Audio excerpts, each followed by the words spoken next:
Olá pessoal, meu nome é Bianca, sou professora de contabilidade e no vídeo de hoje nós vamos conversar com a Gabi, uma amiga minha da época de graduação e que tem uma trajetória muito interessante na área contábil. Espero que vocês gostem do conteúdo e vamos lá então? Prazer, sou a Gabriela, estudei com a Bia na faculdade, a gente se conhece já tem um tempinho e hoje eu trabalho com contabilidade numa startup, a Fácil. Legal. Então, Gabi, esse vídeo tem o objetivo de apresentar para o pessoal um pouco do que é a carreira contábil, principalmente para quem não conhece muito do que um contador faz. E a gente vai querer saber um pouquinho da sua trajetória. Então, basicamente, a gente vai perguntar coisinhas sobre o que te fez chegar em contabilidade, como que foi tua carreira até o momento. Então, para começar, conta pra gente como é que foi essa decisão de cursar contabilidade. Com 17 anos você não sabe o que você quer da vida, é muito difícil, assim, eu acho incrível as pessoas que sabem.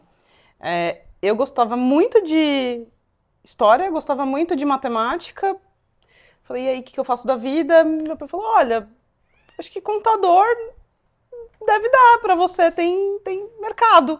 Eu fiquei, pode ser. Eu não sabia o que fazia, não entendia o que era, mas na segunda fase da FUVEST tinha matemática e tinha história. Então foi uma decisão mais focada no que você sabia, não necessariamente o que você queria ser. Exato, acho que eu não tinha nem visibilidade do que era um contador, para não dizer que não tinha. Meu pai tinha um pequeno negócio e o contador aparecia uma vez por mês lá levando uns papéis para ele, assim, olha, tem isso daqui para você pagar esses impostos. Mas não era claro para mim o que é um contador, né? Eu sabia que não era exatamente aquele cara que eu queria ser, que aparecia uma vez por mês lá, mas eu não estava claro. Mas eu falei, vamos dar uma chance. Aí foi isso. Então foi realmente sem saber onde eu estava entrando. Tá. Então, só para dar um pouco de contexto, a Gabi e eu fizemos faculdade na Universidade de São Paulo, na Faculdade de Economia, Administração, Contabilidade e Atuária, do campus da capital. E a gente ingressou na FEA em 2007. Então, só para dar esse contexto, né, mais geral.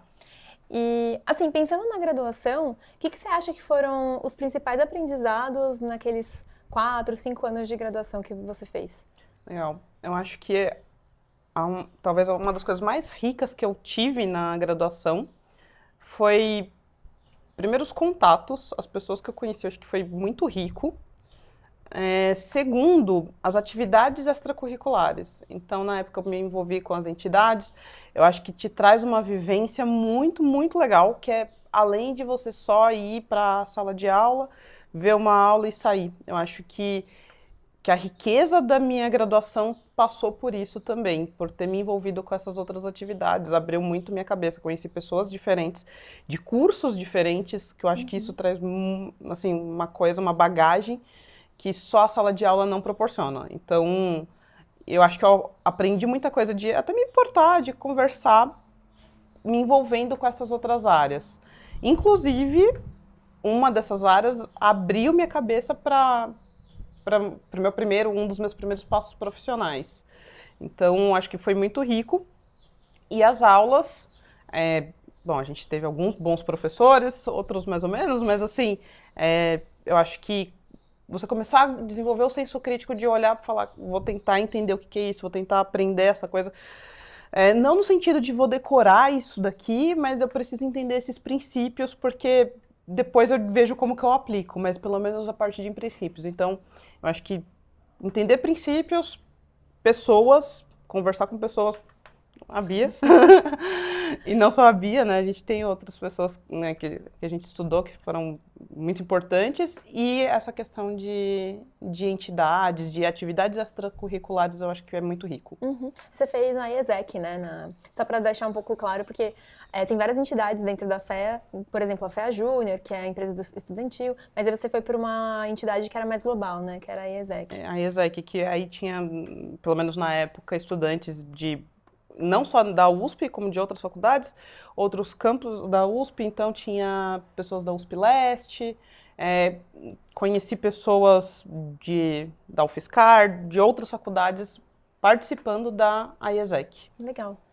E o que você queria, assim, pensando lá para trás, tentando projetar na Gabi de 17 anos, o que você achava que você deveria saber com os olhos da Gabi de hoje? Então, que teria sido bom você saber sobre a graduação sem ter sabido, né? Eu acho que essa questão de aproveitar, se jogar mais. Eu era uma pessoa muito tímida. Assim, eu lembro, primeiro semestre, nossa, eu preciso falar com pessoas, ainda bem que a Bia apareceu, a Bia é uma pessoa que faz amizades. Mas assim, é uma coisa que eu acho que, se joga. Seja você e, né, crie conexões, acho que isso era uma coisa muito importante. Outra coisa importante é não tanto a nota, mas o aprendizado. Não necessariamente você fechar com, nossa, tirei 10. Significa que você absorveu 10. Não é, são coisas diferentes. Então, eu acho que é ter mais a cabeça do eu tô absorvendo esse conteúdo ou eu só tô tirando nota? Eu acho que isso é uma coisa importante que ao longo da faculdade eu fui percebendo, mas no primeiro semestre foi aquela coisa, falei, meu Deus. Acho que esses são 2 pontos e talvez um pouco menos de preocupação, porque eu entrei na faculdade com esse medo de, será que eu vim para o curso certo? Eu não sei. E aí, a outra coisa foi aquela ansiedade de, o que eu vou fazer depois? Porque, tudo bem, tem um monte de coisa que contador... Ali eu comecei a descobrir que contador podia ser muita coisa.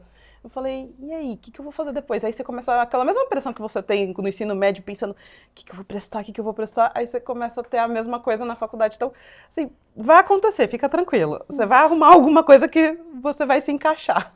É verdade. Não, e pensando na gente mesmo, né? Você acabou indo para a área privada corporativa e eu fui para a área privada de ensino. Sim. Então, e as duas fizeram contabilidade. Então, você vê a gama, né? Do intervalo ali de possibilidades você pode ter. Bem legal. E, assim, já aproveitando um pouco dessa parte da trajetória, né, de carreira, conta para o pessoal como que foi a tua escolha para sua primeira experiência profissional, que não necessariamente foi o seu primeiro emprego, que você teve uma experiência na ESEC que você comentou, né, que foi essencial para você. Teve algumas coisinhas antes. Quando o seu pai tem pequeno negócio, você vai ajudar, mas vamos pular essa parte, né? Vamos para a parte da ESEC. Então, dentro da ESEC, eu falei, bom, faço contabilidade, obviamente eu vou para o time de finanças. Eu entrei no time de finanças ali da ESEC, trabalhei um tanto dentro da área, mas realmente assim, foi mais uma questão de aprendizado acho que de trabalhar em grupo. É diferente você fazer um trabalho em grupo na faculdade e você ter que entregar algo em grupo e ter tido uma experiência de liderança. Então, eu entrei no time de finanças, um ano depois assumi a coordenadoria de auditoria dentro da ESEC, que era uma visão que eu não tinha muita noção. Falei, isso é auditoria, isso parece legal. Aí você vai para a vida real, você descobre que aquilo não é auditoria. E depois eu virei a diretora financeira da ESEC, na USP. Então, essa foi a trajetória. Por que eu valorizo muito? Eu tive uma gestão que dentro do time da liderança, eu fui uma pessoa que eu julgo que foi muito importante para o time. Como gestora de pessoas, eu fui um caos. Assim, fui muito ruim.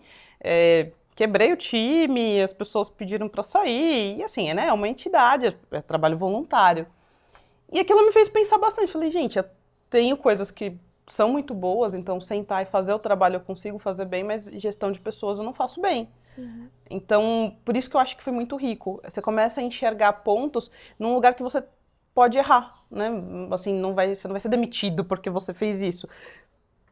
As pessoas podem te convidar para sair, né? Falar, Gabi, acho que não tá dando certo. Mas assim, eu acho que é uma coisa legal por isso. Porque você tem um espaço, é quase um laboratório. Você tem um laboratório que você pode ir lá treinar na vida real. E se você errar, tá tudo bem, não tem um problema. Então, achei que foi muito rico ter participado dessa experiência. Que máximo. E assim, é legal você apontar essa parte do erro, que foi tudo bem, assim, olhei e recalculei a rota e fui entender quais eram minhas fraquezas e quais eram os meus pontos fortes, né? Não é que é simples, você não identifica o erro e você fala, tenho que trabalhar nisso, não é fácil. Dolorido, mas assim, fez parte da sua trajetória e foi legal você pontuar isso, assim, que houve esse momento de, essa reflexão de talvez eu precise pensar melhor nisso, né? E eu lembro que na época da graduação, você chegou a fazer um período de intercâmbio pela ESEC. Você trabalhou na Alemanha, não foi? Foi na Alemanha, então a ESEC tinha essa proposta de intercâmbios profissionais. E aí eu consegui ficar 6 meses na auditoria interna da SAP na Alemanha. não falava alemão, mas precisava do inglês. Então, foi suficiente. Foi uma experiência incrível. Foi, assim, até hoje, todas as pessoas que eu encontro falam, se você tiver uma oportunidade de fazer um intercâmbio, vai. Vai, porque é um crescimento incrível. Eu fiz a graduação, eu morava na casa dos meus pais, então foi a primeira vez morando sozinha. E é um morar sozinho que é diferente de você estar no bairro do lado. É um morar sozinho que, assim, se der um problema, seus pais não estão lá para resolver para você e seus amigos não estão lá para te ajudar. É você. Assim, você tem que resolver, você tem que crescer. Então, foi uma experiência maravilhosa. Assim, sou muito grata de ter tido essa oportunidade de ter ido trabalhar 6 meses na Alemanha. E aí você comentou que foi em auditoria interna, né? E até indo para o próximo passo, se eu me lembro bem, depois você conseguiu uma vaga de trainee na PwC. Né? E aí você enxerga que essa trajetória que você teve na IESEC, com essa pontinha que teve de auditoria, depois essa auditoria interna, que eu sei que são coisas bem diferentes do que é auditoria para usuários externos, né, pessoal de empresa, como que você enxerga que essas experiências anteriores te guiaram para se inscrever na PwC? Legal. Então eu voltei, aí eu tinha que terminar a faculdade, tinha lá um TCC e optativas, e apareceu dentro da faculdade, olha, venha fazer esse curso na PwC, com aquelas segundas intenções, era um processo seletivo que você fazia, e você fazia um curso de 1 mês na PwC, e no final eles convidavam algumas pessoas para fazer uma entrevista com o sócio, e se passassem, elas iam, né, entrar como trainee. Então eu fui não tanto com a intenção de entrar, basicamente eu pensei, bom, eu já estou aqui, eu já tinha terminado o ciclo básico de contabilidade e era um curso de contabilidade. Falei, acho que é bom retomar, porque eu estava trabalhando com auditoria lá fora, interna, deixa eu ver, pegar um pouco de contábeis mesmo, e eu achei que, vai ser uns casos mais complicados e tudo mais. Depois eu descobri que não, era mais básico mesmo. Então foi mais nessa questão de retomada e de me preparar para outros processos seletivos, que na época eu falei, acho que eu vou fazer trainees, os tradicionais, não trainee de auditoria. Só que aí quando eu fui para esse curso, você convive com os profissionais da PwC. E eu conversei, troquei bastante ideia com o pessoal, e aí algumas coisas me chamaram a atenção. Então, uma das coisas foi, em 3 anos, teoricamente, se você se desenvolver normalmente, você vira sênior de equipe. Então, você é líder de uma equipe de campo. E é quase que esperado que o primeiro ano de sênior você não vai ser um sênior incrível, porque você está aprendendo a função, e depois você vai ter mais alguns anos de sênior, né? E é essa estrutura de carreira. Então, é uma carreira muito bem estruturada, e que com 2, 3 anos ali, você vai ter a oportunidade de ter uma equipe sob sua gestão. E era uma coisa que eu queria, que eu falei, eu sei que eu faço mal, eu preciso melhorar, né? Eu tive essa experiência na IESEC, eu sei que não foi legal, eu preciso trabalhar isso. Então é uma coisa que eu quero. A outra coisa, eu tinha dificuldade de falar com pessoas, né? Igual eu falei, assim, eu fazia amizades porque eu juntei com você. Então, assim, o sentar a bunda na cadeira e fazer, eu sabia que eu conseguia. O conversar com a pessoa, chegar em alguém, me comunicar era muito difícil. E eu já tinha tido essa dificuldade nos meus estágios. Então eu falei, o pessoal falou, olha, não existe auditoria com a bunda sentada na cadeira. Você vai ter que ir conversar com o cliente. Não dá para você adivinhar o que está acontecendo. Você tem que ir perguntar. E às vezes mesmo que você saiba, já tem uma hipótese muito forte do que é importante você ouvir do cliente. É importante você ouvir como essa pessoa entende o negócio. Você nunca vai saber mais do negócio do que a pessoa que está lá. Aí eu falei, tá, é desafiador pra caramba pra mim, mas é o que eu preciso desenvolver também, né? Eu falei, no futuro, como eu me enxergava, né, com uma gestora de finanças, não tão claro para onde, mas eu queria ser uma gestora na área financeira. E eu falei, eu preciso desenvolver liderança e eu preciso ser capaz de conversar com as pessoas. Não adianta ter uma capacidade boa de execução, não é isso que vai me tornar uma gestora. Então, eu falei, bom, não era para onde eu estava atirando antes, mas eu vou mirar agora na auditoria, porque eu acho que tem realmente duas coisas muito boas aqui para fazer eu querer, né, vai me tirar da zona de conforto, vai me colocar para aprender, e pelo que eu entendi, tem uma chance de aprendizado, né, que eu vou errar e as pessoas vão falar, tá fora. Então tinha isso, além era uma Big Four, então tinha ainda a perspectiva de uma carreira internacional, que você pode fazer intercâmbio, era comum. Algumas pessoas que estavam dando curso já tinham feito, e eu tinha acabado de voltar da Alemanha. Eu tava com aquela, nossa, que maravilhoso fazer intercâmbio. Então tudo isso brilhou meus olhos. Então, depois disso tudo você acabou topando, né? Fazer esse processo de trainee, entrou na PwC. E aí, quais eram as atividades que você desempenhava nessa fase de trainee numa Big Four? Legal.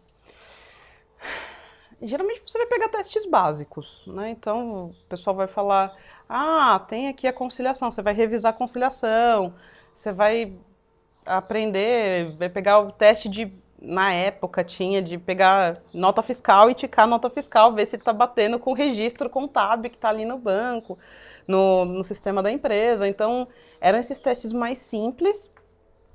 Teste de folha, de pagamentos, então, tem uma folha de pagamento, você vai revisar essa folha para ver se está certo. Então era basicamente pegar realmente ali o que o cliente fez, e geralmente num nível mais básico, e revisar, tinha alguma estratégia de revisão, recálculos, para avaliar se estava certo aquela seleção que você fez para aqueles itens, ou se estava razoável quando você pensa em recálculos, né? Às vezes pensa, você está num banco, aí você tem uma receita financeira atrelada a algum índice para aquela linha de produto, você não precisa pegar, deixa eu revalidar todos os cálculos, não é muito esperto. Aí você faz um recálculo global, fala, tá dentro aqui de uma razoabilidade. E aí era esse tipo de trabalho que fazia, tanto como trainee, como nos primeiros anos de auditoria. Entendi. Então era um trabalho que era um pouquinho mais mecânico, mas que é importante para você entender o que uma auditoria faz, né, num trabalho final, que você é a base, né, daquele trabalho. Fundamental. Assim, o que acontece? O ideal é que você, nesses cargos de entrada, você consiga entender o porquê que você está fazendo aquilo. Um dos erros que eu via, assim, muita gente entrava com 18 anos, muito novinho, eu entrei com 23. Hoje eu acho uma criança, mas na época não. Mas eu acho que ter entrado com um pouco mais de experiência conseguiu me mostrar que eu tinha que entender o porquê que eu estava fazendo as coisas. Então, tem uma questão de quais são o ponto que você quer validar, o porquê que você quer validar aquilo, por que aquele teste foi desenhado daquela forma. Tem toda uma estratégia de desenho de teste. A auditoria ela tem uma fase, né, o planejamento e a execução e depois a finalização. Essa parte de planejamento ela é muito importante. E o que eu vi, às vezes, o pessoal nos primeiros anos é não se envolver tanto no planejamento ou fazer mecânico. E não entender por que aquela coisa estava sendo desenhada daquela forma. Porque, assim, você pegar uma nota fiscal e bater é chato, não é legal. Mas, assim, você entender o porquê que aquele teste foi desenhado daquela forma, que tipo de risco ele está cobrindo, aí o trabalho começa a ficar interessante.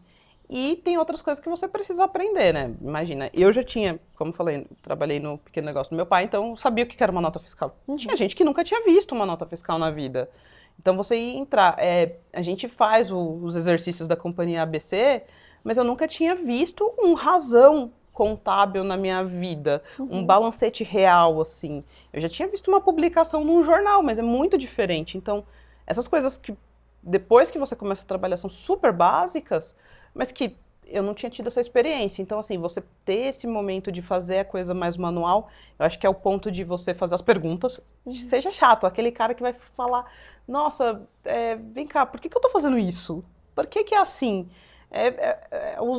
Assim, realmente perguntar. Eu acho que é importante, não tenha vergonha, pergunte, entenda o que você está fazendo, que depois, quando você for ascendendo na carreira, você vai ser a pessoa que vai planejar, e você vai conseguir planejar. E é importante isso. Então, eu acho que esse desenho, essas coisas, te dá o tempo de você entender os porquês e pegar essas coisas básicas que você nunca viu na vida antes, aí você fala, é assim, tá bom. Então dá um pouco de cara de prática, né, para aquilo que a gente vê em sala de aula. Sai do livro da companhia ABC. Muito bom. Tinha um exercício também que era a companhia Balói. Muito bom.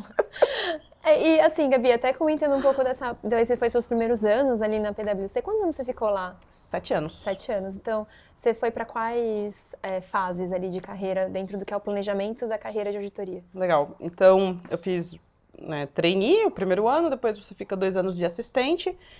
E aí eu fui para sênior, fiquei, na época o normal era ficar 4 anos, eu acabei ficando só 3 anos de sênior e virei gerente. Então, aí fiquei 1 ano de gerente e saí da empresa.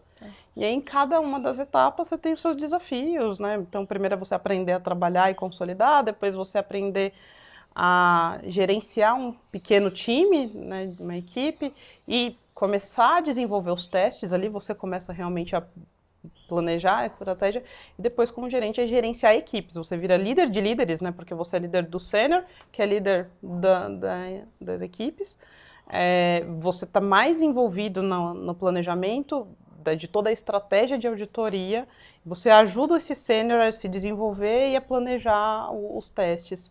Então, foi esse meu caminho dentro da auditoria. Legal. E assim, se eu entendi bem também das conversas que a gente já teve fora, né, daqui do vídeo, o auditor ele vai ser especializado em algum setor, né, econômico, né? Então, tem o pessoal que é especializado em auditar banco, o pessoal que vai ser especializado em auditar varejo. No seu caso, qual que era a sua especialização? Eu estava com indústria, e aí eu acho que também tem uma questão de tamanho da auditoria. Então, se você está numa auditoria muito pequena, às vezes a própria auditoria ela já é especializada no mercado, ou ela pode ser mais generalista, então vai um pouco do tamanho da empresa.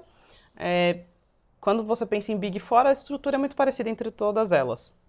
Então, dentro de uma Big Four, você tem primeiro uma grande divisão entre consultoria, tributos e auditoria. E dentro de auditoria, você até usa o trabalho das outras áreas de consultoria e de tributos. O auditor, ele costuma não ser um especialista tributário, ele chama a ajuda da linha tributária dentro da auditoria. E aí ali ele começa a se dividir. Então, dentro das Big Four, tem primeiro uma grande divisão entre mercado financeiro e não financeiro, que é todo o resto.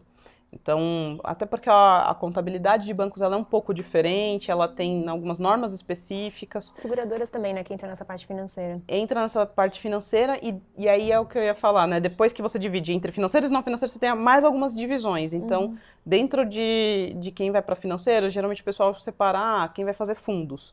Costuma ter, né, uma coisa muito específica. Quem vai fazer seguradora, quem vai fazer bancos, instituições financeiras gerais. E aí, muitas vezes também tem uma segregação por tamanho e porte, porque uma coisa é você auditar um Banco Itaú, outra coisa é você auditar uma fintech pequenininha que está começando, uma instituição de pagamentos, então tem essas diferenças.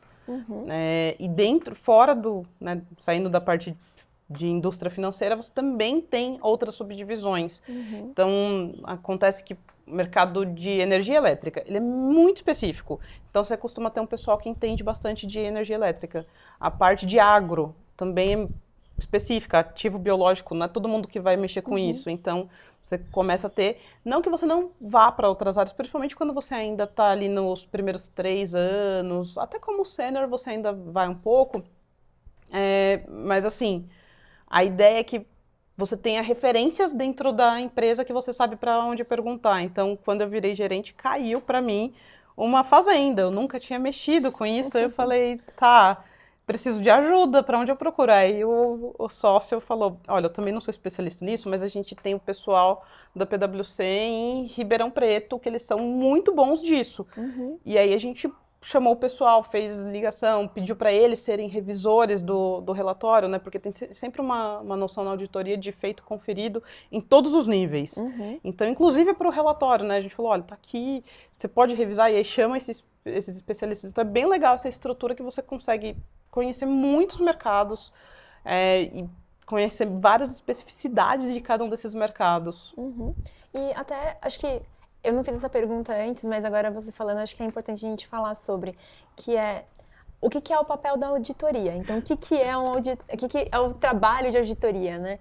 Então, a gente comentou de algumas empresas, tipo Itaú, ela é uma empresa aberta, que ela tem uma regulação que obriga ela a ter auditoria nas contas que ela vai divulgar para o pessoal, né? Que são as demonstrações contábeis. Mas, para outras empresas, né? Então, o que é a auditoria? Assim, eu sei que é uma pergunta super longa, assim, mas se você fosse explicar para o pessoal que nunca viu o que é um auditor, o que você explicaria que era o seu trabalho?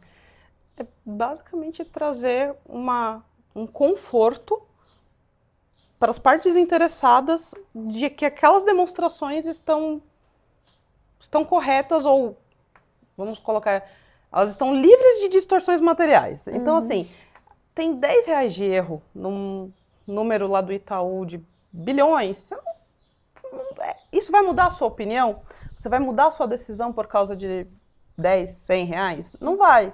Então, quando a gente pensa em materialidade, é sempre nessa questão. Isso mudaria a opinião de alguém? Um leitor mudaria a opinião dele? Não mudou? Não mudaria? Né? Não é material. Então, tem metodologias de cálculo do que seria esse valor, porque a gente precisa precificar isso, e não é uma coisa fácil, né? Determinar o quanto que vai ser material, e a gente tenta ser conservador nesse limite do que mudaria a opinião. Mas a ideia é essa, é você avaliar se aqueles números, pode ser controles também, né? A auditoria pode envolver outras coisas que não só a demonstração financeira, e geralmente você precisa ir para outras coisas, mas é isso, é garantir que está livre de distorção material. E aí, acho que a parte que é mais, que acho que afasta um pouco porque o auditor entende qual que é o papel dele. Eu acho que a sociedade não entende. Então, eu estava lá na época que teve algumas fraudes grandes, né, Lava Jato e tudo mais. E o pessoal, mas como que a auditoria não pegou isso? E aí, essa que é a parte curiosa. O papel do auditor não é encontrar fraude. Não é a função do auditor. O auditor externo, né? Exato, o auditor externo, que fique bem claro. Porque, né, vai ter outra área contábil, né, outra carreira que, sim, ela vai estar preocupada com fraude. Né? Exato. Então, você pode envolver uma auditoria para investigar fraude. Se você tem uma suspeita de fraude na sua empresa, você contrata a auditoria com um papel específico para fazer o que eles chamam de due diligence em alguma área. E assim, tinha um pessoal dentro da PwC que fazia esse tipo de trabalho, mas é um trabalho que é mega sigiloso. Você nem pode falar qual cliente você está atendendo, você não pode falar um monte de coisa, porque existe uma suspeita de fraude. É um tratamento completamente diferente, foge muito do padrão da auditoria normal, tradicional. Usa elementos de investigação que também fazem parte da auditoria, mas é um escopo diferente. A auditoria tradicional, que você vê lá o balanço do Banco Itaú está auditado, o objetivo é trazer uma segurança para o leitor. Então, e aí quando a gente fala em empresa aberta é isso, mas pode ser também numa empresa fechada. Eu fazia clientes de capital fechado e imagina, eu fazia uma empresa familiar, a empresa era grande, o dono falou, eu preciso ter uma confiança que minha empresa está rodando, que, né, as coisas estão minimamente corretas. Se um dia eu quiser abrir capital, não vai ser tão impossível, porque as coisas estão controladas. Ele sozinho, na função de presidente da empresa, ele não conseguia ter todo esse controle. Então ele contratava nossa equipe para ir lá e revisar e fazer todo o trabalho de auditoria para dar esse conforto para ele. Perfeito. E aí a gente pode até pensar agora, para você contar para o pessoal, sua transição de carreira, né?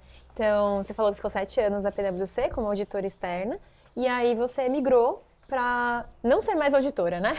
Que é o trabalho atual que você desenvolve na Fácil, certo? Então, conta um pouquinho como é que foi essa transição, o que fez você querer um novo desafio ali. Eu entrei na PwC sabendo que eu não queria virar sócia. E aí, seria assim, você estava gerente, o próximo passo era diretor e depois era sócio? Gerente sênior, diretor e sócio. Tá. E aí, assim, qual que é o ponto? Primeiro é uma carreira super estruturada. Poucos lugares você vai ter uma carreira que vai te falar. Você vai começar como trainee, depois de X anos você está aqui. Então, assim, é previsível, é muito previsível. Quando você vira diretor, fica menos previsível, porque aí, né, não fala, todo ano todo mundo vai virar sócio, não é assim, né? Muda um pouco. Mas você sabe que você entende se você vai virar sócio ou não quando você está sentado nessa posição de diretor. Mas então, por um lado, é bom, você tem previsibilidade, você sabe para onde você vai. Mas as coisas na auditoria, elas são bem cartas abertas. Você sabe para onde você vai, você sabe como funciona, você tem o cheiro de quem vai virar sócio ou não, e você não precisa ser diretor para saber. Assim, pessoal, todo mundo já sabia quem que falava, fulano esse daí não tem perfil para virar sócio. Aquele lá com certeza vai demorar um tanto, mas vai virar. Mas tem uma coisa, e é uma carreira que você aprende muito, muito, muito, muito, muito. Acho que até por estar em vários lugares. Mas é uma carreira que também demanda muito. Assim, você vai trabalhar bastante, bastante mesmo. O equilíbrio profissional e pessoal, ele é, assim... Delicado. Não vou falar que é aquela coisa que você vai trabalhar 8 horas e vai cair a caneta. Não é esse o perfil da auditoria. Então você vai trabalhar bastante e, de novo, eu acho que é bom você saber o porquê que você está lá. Eu sempre soube o porquê que eu estava lá. Então eu entrei sabendo os pontos que eu queria desenvolver e eu entrei sabendo que eu queria fazer pelo menos 1 ano de gerente. Eu queria ter essa experiência tanto de aprender a liderar times, depois como ser líder e de líderes. Talvez 1 ano fosse pouco, eu ia deixar para ver quando chegasse, né? E aí eu virei, fiz 1 ano de gerente. E o que acontece na carreira de gerente é que também tem um outro desafio que você também vai ficar um pouco mais comercial. É importante que você tenha essa postura de conseguir trazer novos clientes para a empresa. E eu não tenho perfil comercial. Eu gosto muito da parte técnica, gosto mesmo assim, de sentar, entender, ter quase que o quebra-cabeça ali de montar o teste de auditoria ou de avaliar aquela norma e tentar... Eu gostava dessa parte, mas a parte de abrir novos clientes, não tanto, não era o meu perfil. Aí eu falei, legal, eu sei que eu vou poder continuar aprendendo, mas acho que, assim, já não tá... O que eu queria desenvolver, acho que já estou satisfeita. Então eu vou começar a procurar outras oportunidades. E eu comecei a olhar para o mercado, depois de 1 ano de gerente, né, cumpri o que eu queria, me abri para o mercado, fui procurar. E aí, nessa época, uma coincidência incrível, um rapaz que eu conheci na IESEC. Olha só. Então, ele era da IESEC São Carlos. A gente se conheceu na época, ele era o presidente da IESEC São Carlos, eu era a diretora financeira, e ele tinha sido diretor financeiro 1 ano antes. Então, a gente se conheceu nessa época e perdeu o contato. E aí, aconteceu que ele me mandou um WhatsApp por uma pessoa que ele ainda conhecia da IESEC, que tinha meu contato. Aí ele falou, Gabi, vamos tomar um café. Aí eu fui tomar um café, ele contou, estou abrindo essa empresa e tudo mais. E ele já tinha construído uma outra empresa no Brasil. E a empresa cresceu, deu certo, mas aí ele queria... Mas era uma subsidiária de uma empresa alemã. E aí ele queria agora, com um sócio construído, né, do zero ali, montar esse novo negócio. E, assim, se você tiver a oportunidade de conversar com fundadores de startup, eles são muito convincentes. Eles são ótimos nisso. De trazer para o sonho deles, né? Exato, eles te trazem para o sonho deles, é isso. E eu olhei e falei, tô dentro, eu quero. Aí eu fiz o processo seletivo, rolou um processo seletivo normal e eu não passei nesse processo seletivo. Olha só. Estava eu de férias em Curitiba, não passei, recebi a ligação. Ele falou, olha, Gabi, né, teve um outro cara. Tal. E aí passou 2 semanas, ele me liga, Gabi, o cara desistiu, você ainda tá disposta e tudo mais? Eu falei, tô. E aí fui cair ali dentro, e aí, né, por que brilhou meu olho? Durante esse processo de procurar outras empresas, eu cheguei a receber uma proposta de uma empresa que me ofereceu o dobro. Só que aí você já está um pouco mais maduro, né? Madura de vida, assim. E eu fiz algumas 5 perguntas, assim, nem isso. Eu falei, legal. Era uma empresa chinesa. E eu falei, poxa, mas assim, do que eu conheço, né, da cultura empresarial chinesa, quanto de autonomia eu vou ter estando nesse cargo? Era para virar gerente financeiro da operação. Não, você vai ter autonomia, você vai ter também um par chinês. Eu falei, não vou ter um par chinês? E é ele que se comunica com a matriz. Aí eu fiquei, ele se comunica com a matriz? Eu vou fazer, eu assumo porque o CRC vai ser o meu, não vai ser o dele. Aí eu fiquei, tá. E aí eu comecei a fazer essa pergunta, por exemplo, de mulheres, né, porque falei, eu já ouvi algumas histórias de que tem um certo machismo ali. E aí, como que é? Ele, não, olha, de fato, hoje na gestão não tem, mas a gente quer mudar e, inclusive, a preferência é que seja uma mulher para essa vaga, tal. Aí você começa a ouvir essas coisas e fala, cara, eu não vou ter autonomia para falar com a matriz, eu não vou ter, né, eu vou ter que ser a primeira a desbravar esse mato aqui, né? Vou ter que ter esses pares. Então, assim, financeiramente a proposta era incrível, mas eu olhei e falei, não vou. E eu acho que é legal você começar a ter esse discernimento de fazer as perguntas. Teve um outro caso que a pessoa falou, olha, tem essa vaga, mas essa vaga é para ficar 6 meses nessa vaga, depois você vai tomar uma promoção. Porque essa promoção, porque a pessoa que está em cima, ela também precisa de uma promoção, mas para ela conseguir tomar a promoção, ela precisa ter alguém. Aí eu falei, olha, tá bom, obrigada, mas eu já tinha ouvido essa história algumas vezes, não, você vem para cá 6 meses, depois você vai ter a promoção e não acontece. Não, acredita que você vai ter essa autonomia e não acontecia. Então, assim, vou falar que nunca é assim? Não, às vezes acontece de fato, como prometem, mas não é uma garantia. Então, eu falei, quando eu estava para sair da PwC, eu já sabia que eu queria sair, mas eu falei, eu não estou desesperada para sair. Eu vou sair para algo que faça meus olhos brilharem. Eu gosto de auditoria, eu posso não gostar muito da parte de vendas, mas de auditoria eu gosto bastante. Então, não vou sair para qualquer coisa. E aí, calhou de brilhar meus olhos, e era uma coisa que eu não conhecia. Como auditora lá, eu fazia empresas de grande porte. Mesmo as familiares eram de grande porte. Então, eu falei, tirar uma empresa do zero. E aí, a outra coisa que aconteceu é que, assim, eu via algumas coisas, aí eu chegava e falava com, às vezes, o sócio e tudo mais. Dentro dos projetos eu tinha muita autonomia, mas fora do projeto como empresa, eu falava, olha, eu acho que isso poderia ser diferente.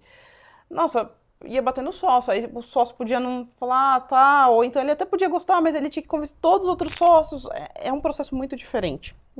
E eu sentia que eu queria participar mais, ter mais influência, não só dentro do meu microcosmo no projetinho que eu fazia, mas na empresa como um todo, na cultura da empresa. E aí, quando veio essa oportunidade, a empresa não tinha 10 pessoas. Então, assim, eu falei, bom, eu vou ir para um cargo que era gerente de ninguém, né? Gerente de mim mesma. O cargo era gerente, mas não tinha ninguém para gerenciar. Mas, assim, eu ia ser gerente, ia estar num nível ali de gestão, numa empresa de 10 pessoas. Você tem voz ativa numa empresa de 10 pessoas, né? Assim, é muito difícil não ter. E essa foi uma das promessas também. Eu falei, olha, né, vai ser ditatorial, assim, a pessoa faça, cumpra, ou eu vou poder participar, ajudar a construir. Não, você vai poder ajudar a construir. Então, isso foi uma das coisas que também me ajudou. Eu gostei da proposta, gostei do que ia fazer, e aí eu deixei muito claro. Falei, olha, deixa eu te explicar uma coisa, o auditor sabe revisar muito bem, mas fazer, a gente não faz, a gente revisa, a gente aponta o erro. Então você ia ter que aprender a fazer também, né? Exato, e eu não sabia tirar essas coisas. Ele falou, Gabi, acho que a gente vai ser um bom complemento, porque ele é engenheiro de formação. Então ele falou, você vai vir com uma bagagem técnica muito boa, eu venho com um operacional porque eu fiz a mesma coisa na outra empresa. Eu era o diretor financeiro lá, e a gente tirou do zero para transformar na empresa que é hoje. Então eu falei, tá bom, vou dar essa chance. E aí, outra coisa que eu pensei, falei, bom, é uma startup, tá no começo, eles tinham um dinheiro de anjos, mas não tinha ainda o seed, que é a primeira rodada de uma empresa. Depois dos anjos, geralmente vem o seed. E aí eu falei, bom, se não conseguir captar o seed, a empresa quebra em menos de 1 ano. E aí, em menos de 1 ano, eu saio e volto para a auditoria. Se for o caso, eu arrumo outra coisa. Você tinha um plano B também pensado, né? Tinha. Eu saí porque eu saí com muito medo. Eu falei, eu tô indo para um negócio pro desconhecido. Era o completo oposto, né? Você escolheu a auditoria porque a carreira era super clara e com passos, e foi para uma coisa que nem promessa de a empresa estar continuando depois de 1 ano tinha. Exato. Muito ousada. Pressuposto de continuidade? Não vê por aqui. Então, é legal que você conseguiu experimentar dos dois mundos também. Você se deixou experimentar, né? E eu fui Mas também tendo esse plano B, falou assim, também tenho que pagar boletos. E eu saí com as portas abertas, então eu fiquei com 1 mês para fechar tudo que eu tinha para fechar lá, conversei com todos os sócios que eu trabalhava, expliquei. Alguns falaram, você tá louca, você tá indo pra uma empresa que nem existe. Porque quando eu aceitei a promessa, não tinha o primeiro produto lançado. Olha só, Então, era pré-operacional ainda. exato. Então, assim, eles falaram, você tá doida, Gabi. Se você quer muito sair daqui, a gente te ajuda. A gente tem contato com N empresas. E, de fato, eles têm. A gente te arruma uma vaga. Eu falei, não, eu gostei dessa vaga mesmo, acredita. Não, eu escolhi consciente, assim, É. não tô devendo favor de ninguém, assim, né? E eu era da parte, né, de não financeiro. E aí deu esse medo que eu falei, eita, eu fazia auditoria não financeira, agora eu vou ir para uma empresa que é uma fintech. Então, foram várias coisas que eu fiquei pensando, deu aquele frio na barriga, mas eu falei, bom, eu tenho um plano B, sempre dá para voltar para auditoria. E nem que não fosse no Brasil, a auditoria tem essa vantagem. A forma de auditar ela é igual no mundo. As normas contábeis mudam, mas a auditoria não. Então, assim, eu falei, qualquer coisa eu posso até depois fazer um intercâmbio e ir para uma auditoria em outro lugar. E acontece, eu tenho alguns amigos que estão em outros países fazendo auditoria. Recebi convites, inclusive, deles. Mas eu falei, vou dar essa chance. E aí eu fui, me joguei. Os primeiros meses eu falei, o que eu tô fazendo aqui? Porque a empresa tinha esse diretor financeiro, mas a maioria era de desenvolvedor. E você entrou lá para fazer essa parte de... Tudo de finanças. Tudo de finanças. Então, você era diretora financeira para tudo, não não, era só... eu sou, o diretor financeiro é o não, fundador. Não, tá. Você era gerente financeira para a operação, né? Para o Só que vai tudo, ser, não entendi. E aí, só que assim, você tem 10 pessoas, você participa da reunião com todo mundo. E aí a pessoa falando de sistema e eu falei, o que eu tô fazendo aqui? Então foi foi um momento que você teve um salto ali de, nossa, ok, tem muita coisa aqui que eu não sei. E vai ter que aprender, e você topou o desafio de aprender isso. E aí hoje, isso foi há quanto tempo atrás? 2019. Foi 2019? 6 então. anos. Isso. Então, e aí hoje o que você faz lá? Então, eu imagino que seu escopo agora lá é um pouco mais definido, né? Sim, então hoje eu tô com a área de contas a pagar, com a contabilidade e com a parte de DP. Então, Que é departamento pessoal, né? isso, departamento pessoal. E aí eu brinco que é DP, né? Eu falo para as pessoas, falo, gente, quando chamar de RH seria ousado, porque é mais amplo, né, quando você pensa em RH. O que eu faço dentro de DP não é estratégia de pessoas, é realmente mais a parte de processamento, de folhas, admissões, essas coisas. E aí dentro da contabilidade, a gente tem uma contabilidade externa, mas eu sou responsável por garantir que a informação que vai chegar nessa contabilidade externa seja boa e que o retorno, que ela a informação pronta, também seja adequada, porque não necessariamente vai vir correto, né? Você precisa ter esse senso crítico. Então, desenvolver toda a estrutura para garantir esse fluxo de informação correto e o processo de revisão. Interessante. E aí, até já caminhando mais para as perguntas finais, eu sei que, bom, você administrando essas áreas, você também precisa de pessoas para trabalhar com você.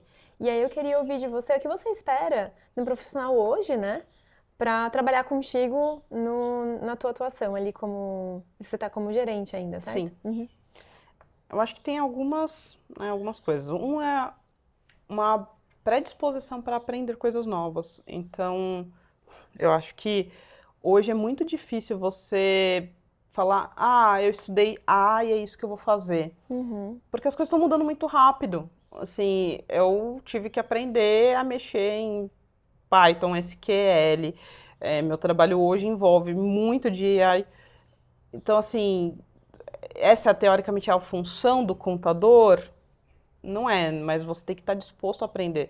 Porque o mundo está mudando muito rápido. Você precisa estar apto a aprender coisas novas. As suas ferramentas de trabalho mudam, né? Exato. Então, antes a gente começou mexendo muito, a gente tinha que saber mexer em tabela dinâmica no Excel. E hoje a gente tem que saber programar, né? Para poder tratar dados e usar isso de uma forma mais estratégica. Exato. Eu acho que, assim, se você não tiver essa capacidade de aprendizado de novas coisas e ficar muito congelado no, mas vou fazer assim, não funciona. Então, acho que essa é a principal capacidade. Ser capaz de aprender, estar disposto a, eu acho que é fundamental. tem uma questão de conseguir trabalhar com pessoas. Então, são coisas muito básicas, assim, mas você conseguir ter um respeito, uma empatia pelo outro.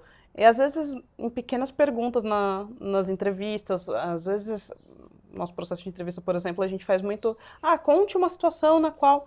E aí, às vezes, só de ouvir isso, você ouve isso e fala, eu acho que essa pessoa deve ser uma pessoa difícil de lidar, por alguns motivos. Então, assim, esse respeito ao próximo é uma coisa importante. Até porque vocês vão ter que trabalhar numa empresa que ela é pequena e vocês trabalham em equipes, né? Não importa onde você for trabalhar, Bia. Assim, a não ser que você consiga trabalhar numa bolha. Assim, eu não conheço uma profissão dentro da contabilidade que você não vai falar com pessoas. Então, eu trabalhei, né, já estagiei em empresas de grande porte, depois eu trabalhei em projetos dentro da PwC, e desde projetos de 2 pessoas a projetos de 50 pessoas. Mas eu nunca conheci um profissional que não trabalhe com outras pessoas. E eu tinha uma empresa que tinha uma profissional incrível. Ela resolvia todos os nossos problemas, falava, precisa disso, ela resolvia. E ela foi mandada embora, basicamente, porque o trato com ela era muito difícil, com os colegas. Então, assim, essa é uma coisa que é muito importante. E eu sempre falava pro pessoal da auditoria que a equipe mais difícil de trabalhar não era a equipe que tinha mais trabalho. Porque às vezes, né, você fala, nossa, aquele projeto tem muito trabalho. Não é isso. Era a equipe que as pessoas não se batiam. As histórias de terror que você ouvia eram sempre das equipes que não se davam bem. Porque as equipes que se davam bem, meio que você, assim, tô trabalhando mais do que eu gostaria, talvez. Sim, mas você pelo menos tá dando risada, você tá se divertindo com aquelas pessoas. É muito diferente. Então, assim, esse lado o pessoal brinca daquele teste do aeroporto, né? Que o pessoal fala pro entrevistador, fala, olha, vê se você pegasse um avião com essa pessoa, e aí o voo foi atrasado, você vai ter que ficar 4 horas com essa pessoa no aeroporto. Você gostaria de passar 4 horas com essa pessoa no aeroporto? Ótima pergunta. Mas é um negócio muito bobo, mas assim... Você consegue imaginar bem o cenário, as pessoas com que você viria que 4 horas passaram como se fosse um estalar de dedos e o outro que 4 horas parece que você ia fingir uma que tortura. Você tem um trabalho no notebook e abrir e falar, eu tenho que resolver essa coisa urgente para você não ter que falar com essa pessoa. Então, assim, isso é importante. E aí, assim, acho que tanto essa questão do respeito quanto ser uma pessoa interessante, uma pessoa que tem conhecimentos do mundo, que não vai ficar só bitolado ali. Imagina você estar ali no aeroporto e você vai conversar só sobre débito e crédito. Eu gosto de contabilidade, mas eu quero falar de outras coisas também, né? Então, assim, se essa pessoa é interessante, é importante, e aí tem habilidades técnicas mesmo, né? Então, é igual eu falei, eu acho que para o profissional do futuro, saber mexer com dados é importante, ter bom raciocínio lógico é importante, ter inglês, na minha opinião, para um profissional contábil é fundamental. Aliás, não só para um profissional contábil, eu acho que te abre portas para muitas coisas. Às vezes, na realidade, nem é questão de só abrir a porta, mas já se espera que você tenha aquilo, né? Não é que vai te dar uma oportunidade premium. Claro que a oportunidade premium vai inspirar que você já tenha isso, mas às vezes são coisas básicas que você não consegue pegar a oportunidade porque você não tem esse conhecimento, né? Assim... eu estou contratando agora, por exemplo, e esse é um pré-requisito, porque assim, eu não quero, a empresa ela emite a ADF em inglês e tem um contador lá de fora também. Eu não quero ter que entrar num call com o contador lá de fora para explicar a coisa que a pessoa que trabalha comigo não consegue. Então ela precisa falar, né, acho que essa desenvoltura com línguas é importante. Mas eu acho que é isso, Bia. Eu acho que assim, e saber o feijão com arroz, né? O básico bem feito. Então, qual que é o básico ali? Você tem que entender a lógica contábil. Eu não preciso que você saiba contabilizar as coisas mais difíceis que existem. A head accounting, né? Não precisa. Isso você vai aprender se precisar ali no trabalho. É isso. Você vai pegar a norma, vai ler, tudo bem, você aprende. Agora, o básico é importante. Você tem que saber aquele básico, né? O que é um débito e um crédito e como fazer é importante, você tem que saber. Então, o básico tem que estar ali, check, mas eu acho que essa parte comportamental, ela é muito importante. Então, se as pessoas trabalharem inteligência emocional, Isso, inteligência emocional, ela ter essa predisposição a querer aprender, ou se ela não tiver essa predisposição, mas ela entender que é importante ela se manter atualizada e disposta a ter esses novos conhecimentos adquiridos e a base de conhecimentos esperados ser boa, né? Porque assim, se a gente estivesse contratando uma pessoa em 1950, tudo bem, a pessoa pode aprender aquilo e ficar, né, com aquele conhecimento por 30, 40 anos e vai funcionar. Porque ele mudava pouco, né? pouco. Agora não, agora a gente tem uma certeza, ele é dinâmico. Ele vai mudar, amanhã ele vai ser diferente. Então eu preciso que essa pessoa tenha essa predisposição para aprender coisas novas, não se apegar, nossa, mas eu fazia assim, estava certo. Então essa predisposição, eu acho que esse bom relacionamento com pessoas, respeito e o básico bem feito. Então, raciocínio lógico, lógica contábil, o inglês, esse tipo de coisa é fundamental. Perfeito. Muito obrigada, Gabi, pelo seu tempo. Espero que tenha ajudado o pessoal a entender um pouquinho melhor da carreira ali, as escolhas da carreira da Gabi, que eventualmente podem ajudar vocês também na escolha de carreira de vocês. Muito obrigada, Gabi. Obrigada pelo convite, Bia. Tchau, tchau, gente. Até o próximo vídeo. Tchau, tchau. Bom, pessoal, essa então foi a conversa que eu tive com a Gabi. Espero que vocês tenham gostado desse conteúdo. Eu tenho a intenção de fazer mais vídeos assim, com conversas com os profissionais da área contábil, para que as pessoas entendam um pouco melhor o que um contador pode fazer, para além do imposto de renda. Então, se vocês gostaram do conteúdo, peço para que vocês deem um like no vídeo e compartilhem com alguém que você acha que vai gostar desse tipo de material. Muito obrigada, a gente se vê na próxima!